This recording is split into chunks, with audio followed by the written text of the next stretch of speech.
Hey, what's up guys, it's DarkArmedDuelist, and today we're doing a Geargia deck profile. So I'm really excited for this one because this is actually a Patreon request deck profile by Jin. So thank you so much, Jin, for actually requesting this deck. This is a deck that I haven't updated in a long time, and I've actually done a complete overhaul on the way the deck plays. It can do some really insane plays still. It is a little bit of a control-based deck, but I've actually got a really amazing plays that you're going to be able to see in the test hands that are coming soon for this deck. So without further ado, guys, don't forget to like, comment, subscribe, hit the bell there so you can become part of the notification squad, and definitely check out the Patreon down in the description below, just like Jen did. And you get all those awesome rewards like getting your name description in a single video, getting a signed card sent in the mail, and even getting to request a deck profile every single month to your patron along with test hands. So without further ado, let's get straight on this, and definitely give Jen some love down in the comments down below for requesting such an amazing old school deck for an update. So we're going to go ahead and start off with 3 copies of Geargia Arsenal. Geargia Arsenal is really good in this deck. You basically tribute this card on your side of the field to be able to special summon any Geargia from the deck, and it gains 200 attack for each Geargia monster you currently control, which is a really good effect. We then play 3 copies of Geargia Armor. This card's really neat because you get to once per turn change this card into face down defense, and when it's flipped face up, you get to add any Geargia monster from your deck to your hand. You play 3 of the single best card in the entire deck, which is 3 copies of Geargia Accelerator.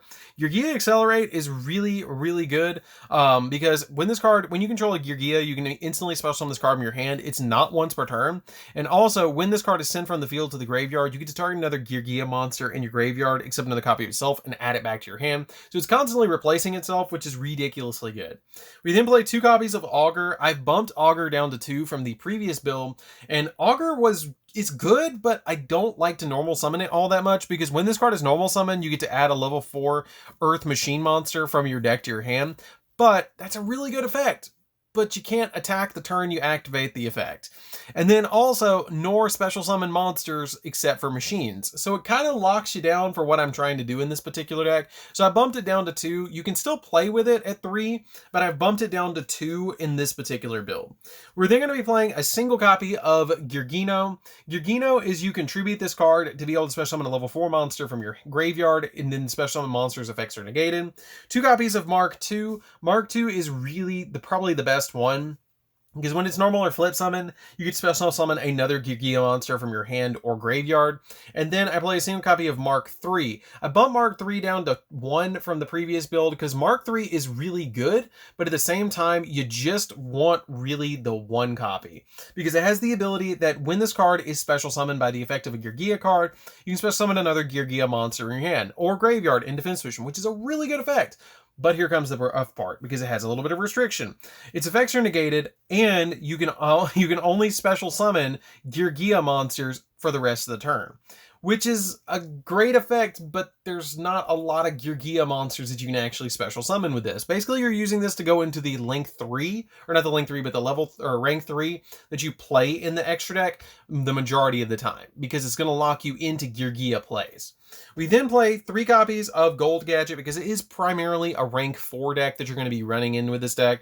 And what this card does is when it's normal summon, you can special summon a level 4 machine monster from your hand, and if this card is destroy battle, then you get to special summon a level 4 gadget monster from your deck except another copy of Gold Gadget. I then play 3 copies of Silver Gadget, which Silver Gadget does the exact same thing as Gold Gadget. However, the only difference is you can't special summon Gold or Silver Gadget off of a Silver Gadget. That's the only downside to the card. We then play a really amazing, surprising tech. And I haven't done this in a while, but we're going to do this in this video. So I'm actually going to place both of these cards face down. And this is something I haven't done in a while for Guess That Card. So it's actually 2 tech monsters that we're going to be playing in the deck. And I want you guys to comment down below and guess what these cards actually are, because we haven't done that in a while. So I'm going to reveal these, and don't forget to like, comment, subscribe, hit the bell there so you can become part of the notification squad, and definitely comment down below and tell me what you think these 2 different monsters are as tech cards to just make the deck go above and beyond what it actually is. So we're going to reveal that in 5, 4, 3, definitely comment down below, 2, 1, here we go. And the cards that I'm playing as tech cards are Artifact Scythe and a Artifact Moraltac. So you guys are thinking, what? Why are you playing artifacts in here? You're playing a machine deck. You don't play fairies in a machine deck. Well, actually, you do. now. So what these basically do is when you special summon during your opponent's turn these cards off your copy of your artifact Sanctum, which is actually searchable off your copy of Trap Trick, you can actually lock your opponent totally out of the extra deck, which is really good. Because when you special summon your copy of Artifact Scythe, it says that your opponent can no longer special summon for the rest of the turn from the extra deck at all. Then your copy of Moral Attack pops a monster or pops a face-up card your opponent controls. So basically, you're locking your opponent out of the extra deck, or you're popping a card off your copy of your Artifact Sanctum in this deck, and is why I'm actually playing the Scythe Moral Attack combo in here. And you can actually, if you want to, I really did consider it in playtesting, Jim. I actually considered dropping the copy of Moral Attack for a second copy of Scythe because it was so important to set up going first, because this is a very going first build. You go first, and then you set up your board with like the back row that you're going to set up, and then you set a copy of Trap Trick with either a Geargia gear or your Artifact Scythe, or not Artifact Scythe, but Sanctum to lock your play in, which you guys will see in the test hands as well, or a Trap Trick. Any of those three will get you that crazy play to be able to lock your opponent out, and then on turn 3, you just pop off and OTK your opponent. So that's it for the monsters, guys. Let's get into the spells. So for the spells, we're going to be playing a single copy of Double or Nothing because you do play a lot of rank 4s in this deck, and it's very easy to actually go in for your copy of Utopia Double. We play a single copy of Called by the Grave because Called by the Grave locks my opponent down from hand trapping me, which is really nice when I try and go in for my Sanctum play and my Geargia gear play. And then I play a single copy of Monster Reborn. That's the only 3 spells that we play. You only need these 3 spells. And I even debated dropping the Monster Reborn as an extender, but I still kind of liked it, so I left it in here. So that's pretty much it for the spells. You only play the 3. You don't need anything else. The Double or Nothing is here to OTK. This is to stop hand traps, and the Monster Reborn is extender. That's all you got. So that's it for the spells. Let's get into the traps. So for the traps, we play quite a few traps. So for the first 2 traps, I'm playing double Storming Mirror Force. It is very important to stop your opponent from attacking you. If you can't Scythe them, then you can still Storming Mirror Force them when they attack you, and you only have a monster like a Geargia Gear or Gearganta X on your side of the field. It's going to be really important to be able to Storming Mirror Force them to stop them from OTKing you in this deck, because this is a very OTK your opponent on the 3rd turn build. We then play 3 copies of Geargia Gear. This card is single-handedly the most important card in this entire deck. I cannot emphasize that enough. This card would not work if this card was not in this deck.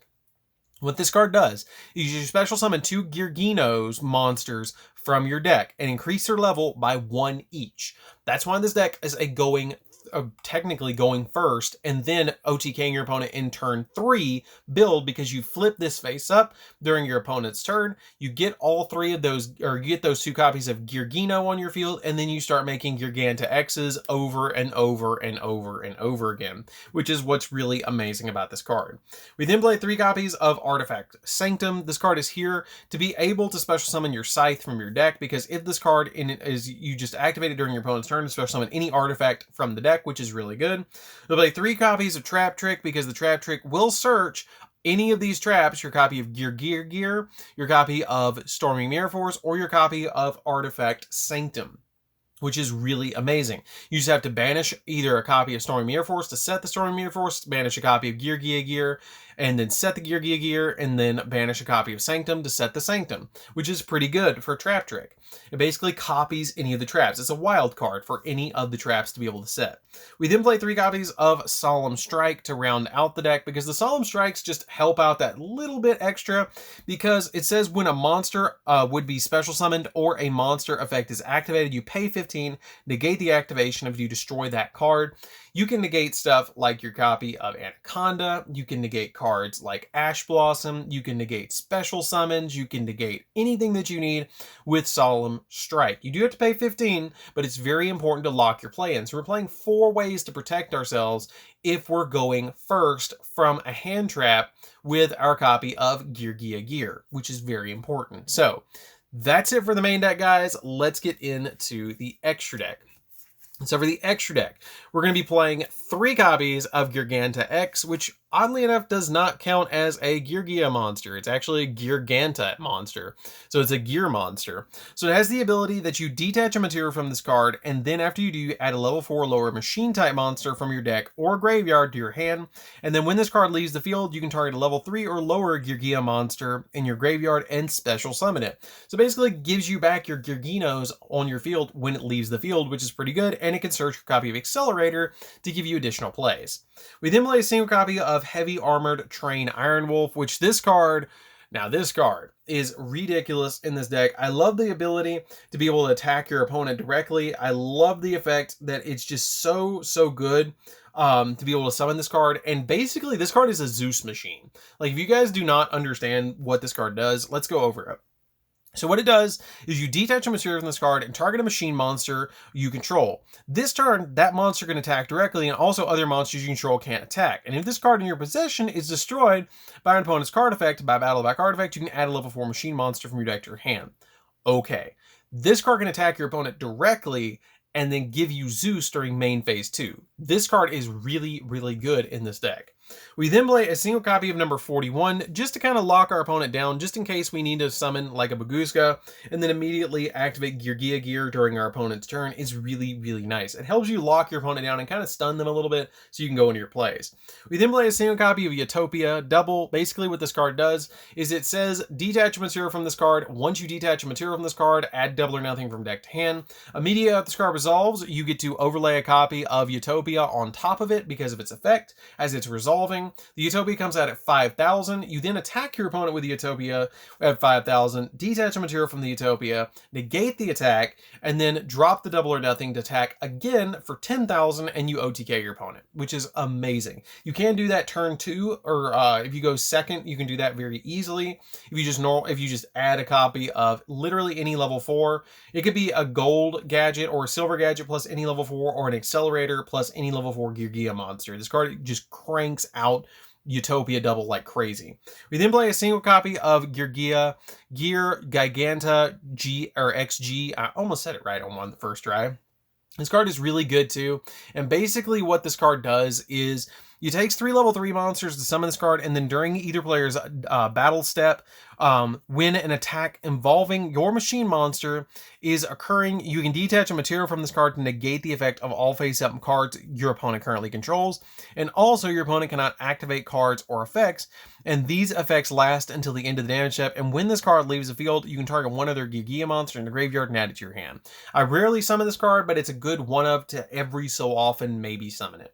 You can play a copy of Fortune Tune over it, but it's still pretty good to play as one-of in this deck. We then play a single copy of Atopic Future because I cannot tell you how many times in this deck I have ended with double Geargia X, and I'm just like, I could make a Atopic Future with this card, with these two, because they're not numbers, and I could just immediately throw this card on top and take an opponent's monster away from them, which is really cool. I play a single copy of Zeus because it is an XZ deck, and it's ridiculously good in this deck. One copy of Access Code because it pops stuff, and plus you do summon sometimes some awkward levels in this deck. Like you might summon a copy of Scythe, a copy of Accelerator, and a copy of Geargino, which is a 5, a 4, and a 3. And so you want to play some Link monsters in here to kind of subsidize for that so you don't worry about your levels so much. We play a single copy of Unicorn to spin stuff, Phoenix to pop spells and traps, IP because it can spin stuff, and a single copy of Platinum Gadget because you play gadgets in the deck, and it gives you a different attribute, and it can't be used as link material the turn it's summoned. However, you can use it the next turn as a link material, which is pretty good. And it also lets you special summon a level 4 machine monster in the hand, which can help you go into a Masquerena if you already have another card in hand, and then it'll get you out your copy of Masquerena, or your copy of Unicorn during your opponent's turn. And I will mention you guys this really briefly. You can also use in the deck, if you want to change out the access code talker to get a really powerful, cheap budget option for this deck, you can drop the access code talker for an Crusadia Avermax. Avermax is really good in this deck, and summoning out a copy of Platinum Gadget and Masquerena comes up a lot, and it can make you an indestructible copy of Avermax instead of the access code during your opponent's turn, which is another option for you guys if you want to change that out. Or if you already have the access code, you can drop the Zeus for that if you want to go more budget. So it's totally up to you. And if there's any rank 4s that you want to play, you can play it over the Zeus if you want to, like a copy of number 60 or an Abyss Dweller. So that's it for the deck, guys. I hope you did enjoy it. It's a really awesome deck. Like, I'm really glad that Jen actually requested this as their Patreon deck profile, because this is a fun deck that I really look forward to doing test hands of and look forward to actually playing with in the coming months. Like, it's super fun to be able to play, and not a lot of people expect it, and it's really fun to just play this deck against somebody and be like, oh, I remember that deck. That's a cool deck. Because it's one of the classics. It's like Inzectors. It's one of that era of decks during Zexal that just made these really amazing, fun decks. So, anyways, guys, that's it for this one. Don't forget to like, comment, subscribe, hit the bell on there so you can become part of the notification squad, and definitely thank Jen down in the comments for bringing this deck back to life. And we'll see you guys in the next video. See you later, guys.